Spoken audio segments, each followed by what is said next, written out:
Hello everyone, it is the Instant Match Reaction Show. Liverpool just drawn 1-1 with Chelsea. We've done our usual raft of live post-match content. Chris Pajak joins me on the sofa. Not in a weird way. Not now. Yet. Chris, it was very much, and it's funny, I've seen this, a few rather salty opposition fans in comments already. We've celebrated a draw. Yep, that's what you do. Celebrated a point.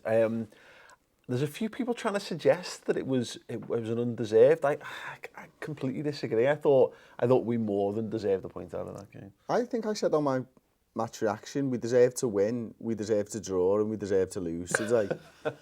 for all different types of things. And yeah. I stand by that, to be honest with you, because we crafted enough opportunities to win the game outright.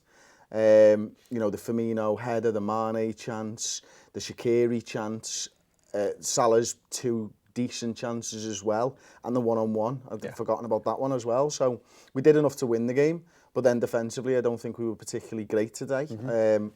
I think our fullbacks probably let us down a little bit at times because of the players they were coming up against. Well, it's mad because the fullbacks, we were so desperately lacking them in the midweek game, and I'd said if we'd had Robbo and Trent playing in that, I think we'd have been a lot more comfortable. I think we'd have won it more comfortably in midweek, as opposed to what happened, and yet they probably had Andy Robertson probably one of his poorest games for Liverpool, and more just in the defensive sense. We've seen how much he can do going forward. I don't think he was afforded the opportunity to do too much good work until toward the back end of the game, and the amount of times he just wasn't quite switched on enough. There's that one ball from David Luiz, I think it is, over to Willian, and the straight through on goal because his positioning's not what it could be. No, they're front foot players, aren't they? And they want to be able to get onto the attack, and what's made them so good is picking the right moments to go and do that. And today there was a couple of times when Robertson and Trent bombed on and we were caught lacking in defence because of that. And, they'll learn from that. It's not every week you come up against Eden Hazard, thank fuck, just twice this week. Yeah, just twice, yeah. But it's difficult, Eden Hazard is an unbelievable player, and therefore it felt to me like our fullbacks weren't able to play their natural game. They were always thinking about what's going on behind them, and especially Trent, I felt that left-hand side, Hazard and Alonso. Certainly first half, Alonso was bombing on a bit. Obviously they had the goal lead in the second half, so he didn't tend to bomb on as much second half, but it's always in the back of your mind, and as soon as you're thinking about what's behind you, you're not playing your natural game. It just takes one moment for you to think about something.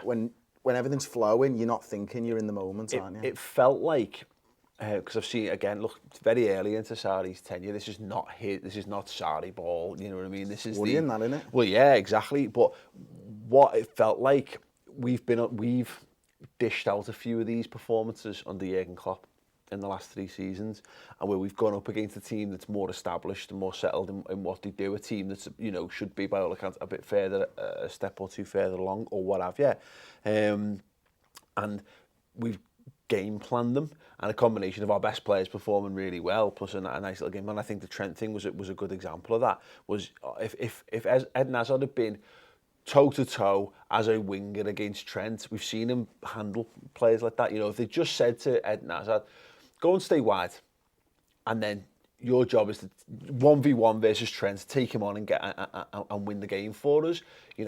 Sane's tried that and not really worked out for it. A bit of Ronaldo kind of tried that. We've seen really good players come up against it. Whereas I think the way Hazard played and the way they used them was a very tactical gameplay, and that was, you kind of mentioned it a touch, is to draw Trent out of position. Little spins, little moves. He became more of a link man that caused us problems down that side. And it's very similar to how we use Mane, actually, isn't it? It's not an out-and-out left winger. It's a guy who's going to drift in and move along that front line, and that's why it's so difficult to stop our front three. And I think what really stood out for me today with Chelsea's movement and the way they got Hazard into space was very much like what Manchester City do. It's these lateral passes, but it's the speed of the pass that gets you out. You know, you draw. Now, you think back to those games against Manchester City, they draw you down the right-hand side, and then 2 passes later, it was to Sane on the left in loads of space, and that's what they were doing to Trent. And what it means is he has to come in, he has to stay compact with the rest of the back four, but then he's got 30 yards to cover to get to the winger when he's got the ball, and then he's cutting inside and drawing him out. And then those 1-2s happen, which is what happened for the first goal, isn't it? I don't know who played the ball. Was it Jorginho? Was it a centre-back into Hazard? Maybe it was Luis. Plays that ball, Trent goes in, is sucked to the ball a little bit because he thinks he's got a chance at closing down Kovacic, and then Hazard's gone. And we all do it in Pro Evo. If you don't make that run instantly, you can't catch up. And Eden Hazard, he's one of the fastest players on the pitch, and he does superb to get their goal. This is the thing where they, you know, we were so close to catching them out. You know, we put them under pressure, but this is the difference. This is some teams adapt well to the managers. You know, we've seen it where you can come in and you can be a bit freed or whatever, or a new manager. The players just suit. He's got world-class players there. They're not far removed from being champions as well. You know, if you looked at them in isolation, you'd be looking at Chelsea going, well, the Europa League side there. Chelsea defies so much logic when it comes to football. Like, you never understand how they don't end up being title challengers season in, season out. And he's clearly got the players there to play that person. That, you know, they're not there yet. And the good thing is, in some regards, is that we won't have to play them at Stamford Bridge again. You know, that's a big one to get out the way. And I think the way it was pleasing seeing some of the Twitter reactions to this, and I completely agree with this, and I think I might have said this in my individual match reaction, was a point away from home to Chelsea in the build to it. Look, because we've won every game in the league, we're going, oh yeah, we'll go there and win. In the grand scheme of things, if you're going to plan your fixtures out, you take a draw. Oh yeah, I look at the last 2 games, and 2 of the last 3 games in the Premier League, and you're telling me Liverpool are going to get 4 points from Tottenham away and Chelsea away? Yeah. Mate, I'm biting your hand off for that. So it's not just the individual game I'd have taken a draw going in. It's the fact that we've got 2 of our hardest away games, and then when you couple that with Leicester and Crystal Palace away from home, to only drop 2 points out of those 4 away games, I think is an absolutely brilliant, point haul from that. But you know, Chelsea deserve a lot of credit. They obviously have adapted, as you say, really, really well to Sarri. But let's not forget that this Liverpool side has shown us something else again. Yeah. You know, this Liverpool side, I think in years gone by, even under Jurgen Klopp, lose that game of football. Yeah. But Jurgen Klopp deserves so much credit for the substitutions that he makes. That Salah one is the hardest substitution Jurgen Klopp's going to make this season. Yeah.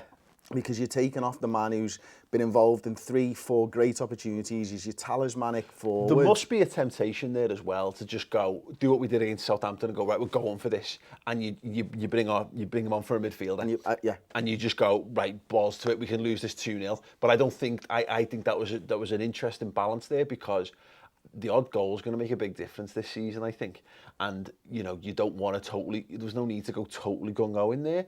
But what he's done, you're dead right, he's brought on a guy to influence the game. In fact, he's brought 2 guys on to influence the game. Well, yeah, go ahead. 3. All 3 substitutions were spot on. I think, first of all, the fact that he brings Shaqiri on with about 25 minutes to go plus stoppage time, that's a big decision when you're taking Salah off. Yeah. Especially as he's had success, maybe not second half, but first half he had a lot of success getting into good areas of the pitch. Then you bring Keita on, you reinvigorate that midfield, you get a little bit of legs in there, and you get a lad on the ball who's different to everything else, you know, who can run with the ball at his feet and take on a couple of players. That added a new dynamic that Chelsea hadn't had to think about or deal with throughout the game. And then finally you bring a guy in who can shoot the ball in the net from 25 yards. I wish he'd have just done that earlier, to be honest. No, because if he'd have had 2 shots, he might have scored 2 goals. Well, let's just do that every time.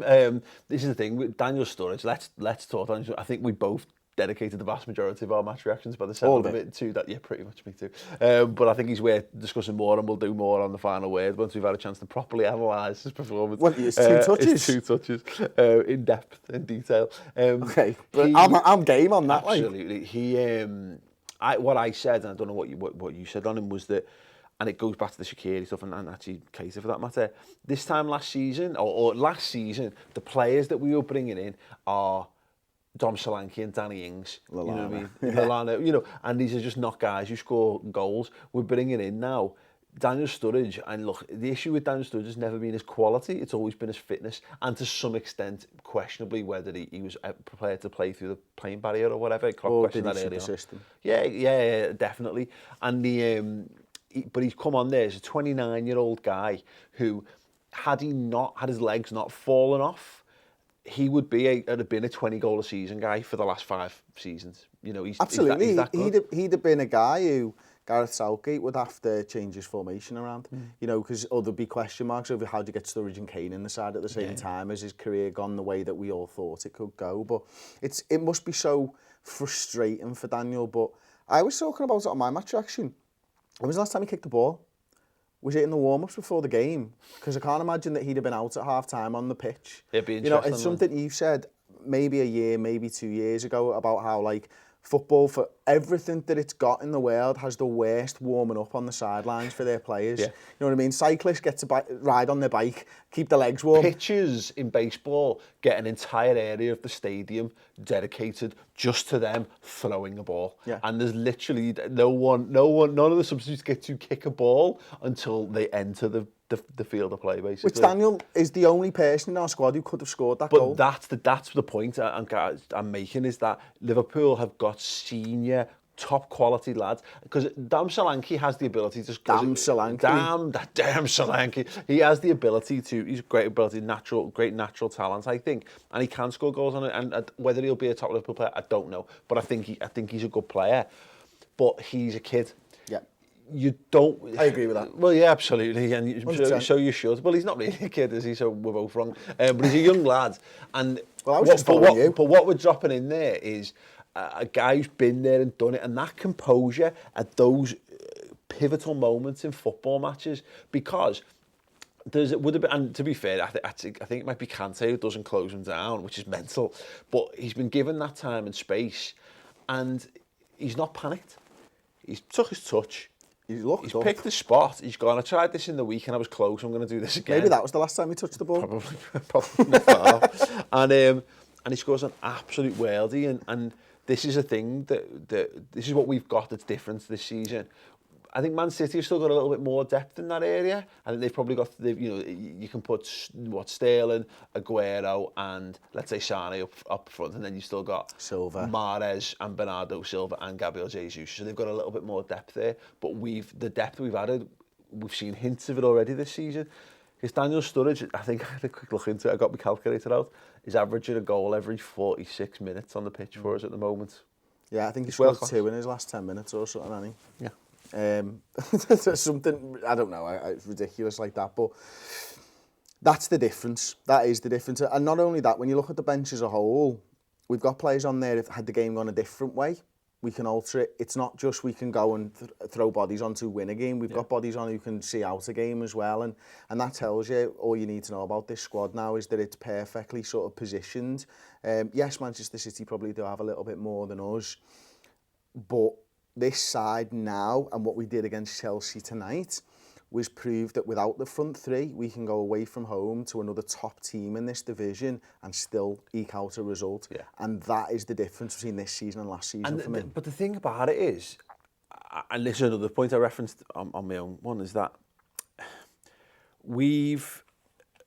this time last year, everyone was complaining because Liverpool were drawing too many games, we weren't being clinical, and everyone saw that as a fundamental problem. Well, we're doing that, and we're still getting important points for a start this season. But it's similar to last season. We're talking about eking out a result in a game where Mo Salah went round the goalkeeper and had one cleared off the line. Bobby Firmino has a header cleared off the line by the defender. Xherdan Shaqiri puts basically an open goal wide in that, and Mane forces and the Mane save and all that. I can match up the goalkeeper saves, and I can kind of scratch them off because our goalkeeper made a couple of saves. But we had at least 2, I think, absolute gilt-edged opportunities in there that on another day just go in. The defender reacts a touch slower, or you just angle your shot ever so slightly differently. And they are goals, and we went away to Stamford Bridge and had more shots on target than Chelsea. We had more shots on target. The keeper made more saves. but we both interestingly created 3 big chances, and we both missed 3 big chances. And I think that's down to the 2 goalkeepers, certainly. Alisson, for us, was absolutely superb in those one-on-one situations. And don't forget, sorry, Steve McManaman didn't even count Jaden Jacqueri's one as an attempt on goal. Well, I'll tell you what, Opta did. Because he literally attempted to hit it a goal. Yeah, I think they classed that as an off-target, a shot off-target. But, you know, Maka can do what he wants. He's won a couple of European Cups and he scored in the final. Yeah, and he's won the Coca-Cola Cup on his own in 1995, so I'm totally fine with whatever Maka wants to do.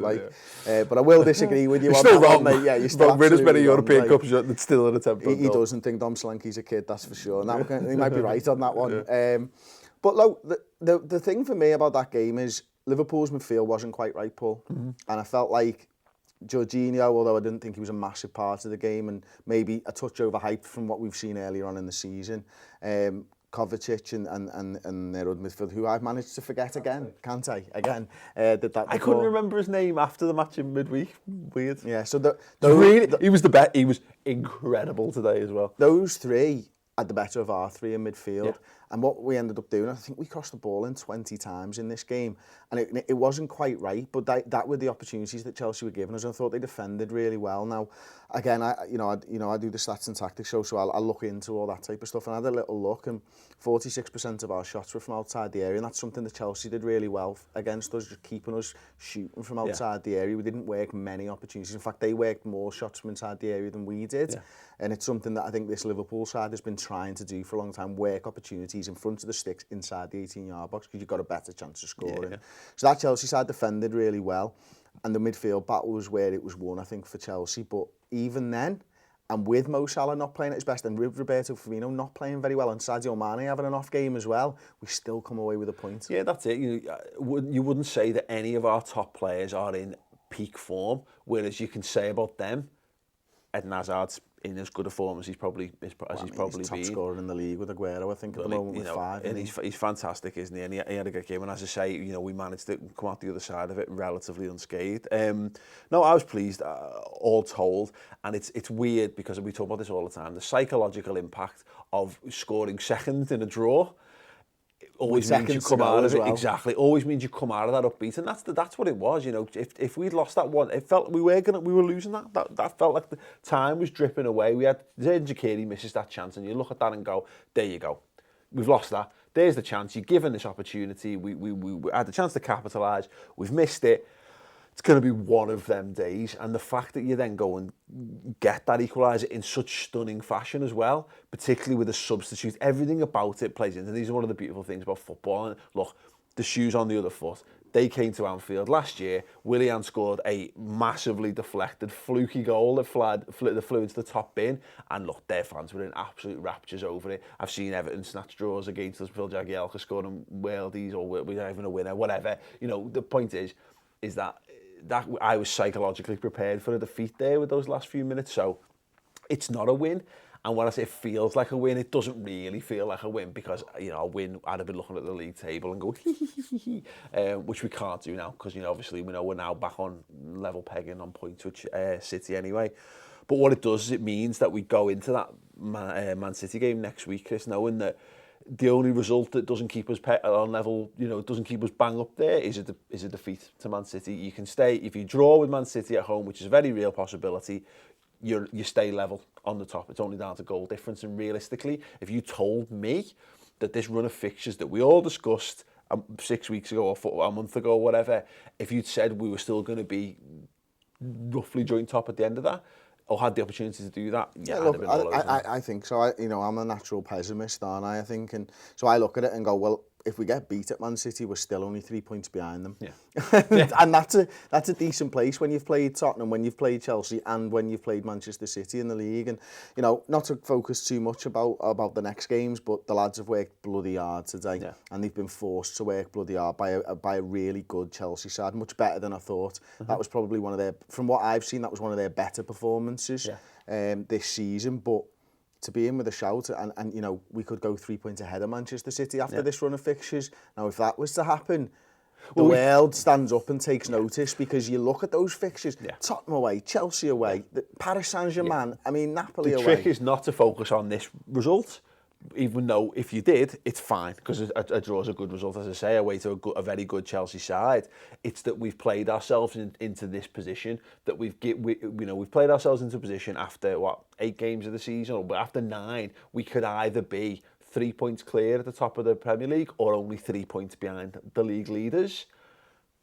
That's absolutely sound. So you've got to look at the context of what we've done so far. You've got to look at it as a whole, and when you do that, absolutely sound. And as I jokingly said on my match reaction, Chelsea for all their wondrous thing. Look at the form table now, 4 wins and 2 draws now. They're It's not a favourable form table for the boys from the bridge. Listen, we're going to be analysing this in loads more depth and detail on Monday on the final word show on the redmentv.com.